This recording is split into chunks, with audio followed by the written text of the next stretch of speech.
রংপুরের শহীদ আবু সাঈদের হত্যাকাণ্ড সংক্রান্ত যে মামলা, সেখানেও সাক্ষ্য গ্রহণ চলছে। সেখানে আয়ান নামে যে ছেলেটি আবু সাঈদকে গুলিবিদ্ধ হওয়ার পরে তাৎক্ষণিকভাবে রেস্কিউ করতে গিয়েছিল, নিজেও গুলিবিদ্ধ হয়েছিল, সে সাক্ষী দিয়েছে এবং সেই সময়ের ঘটনার পূর্বাপর বর্ণনা তিনি দিয়েছেন।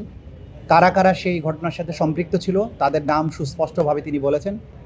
ভিডিওতে তিনি নিজেকে আইডেন্টিফাই করেছেন, আবু সাঈদের আহত হওয়ার বিষয়টাকে তিনি আইডেন্টিফাই করেছেন।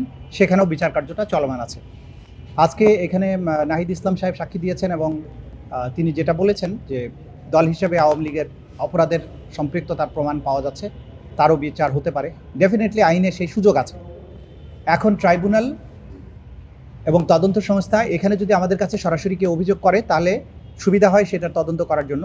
এর বাইরেও যেহেতু যে সমস্ত সাক্ষ্য প্রমাণ আদালতে উপস্থাপিত হয়েছে, ব্যক্তির বিরুদ্ধে যে সমস্ত সাক্ষ্য প্রমাণ আসছে, সেই সব সাক্ষ্য প্রমাণের মধ্যেও দল হিসেবে সেই সময়ের ক্ষমতাসীন যে দল ছিল আওয়ামী লীগ, তার সহযোগী সংগঠন হিসেবে যুবলীগ, ছাত্রলীগ, স্বেচ্ছাসেবক লীগ, 14 দল, তাদের সম্পৃক্ততার অকাট্য প্রমাণ কিন্তু আদালতে আসছে।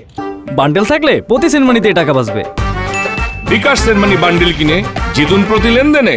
সুতরাং এই সিদ্ধান্ত নেবার সুযোগ আছে।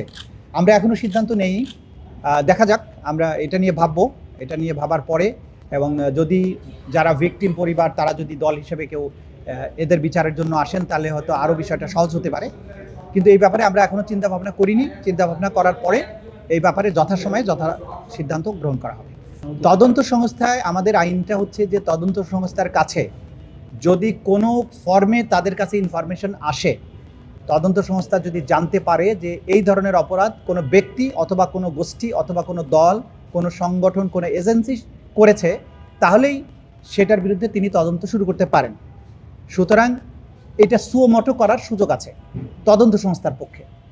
তো এর বাইরেও কিন্তু এই সুমোটোর সুযোগ থাকার পরেও ভিকটিম পরিবার এবং সারা বাংলাদেশে যারা আন্দোলনে অংশগ্রহণ করেছিলেন তারা কিন্তু সরাসরি অভিযোগ নিয়েও এসেছেন, তারা সাক্ষ্য দিয়েছেন, সেটার ভিত্তিতেও তদন্ত হয়েছে। দু ধরনের পথই উন্মুক্ত আছে।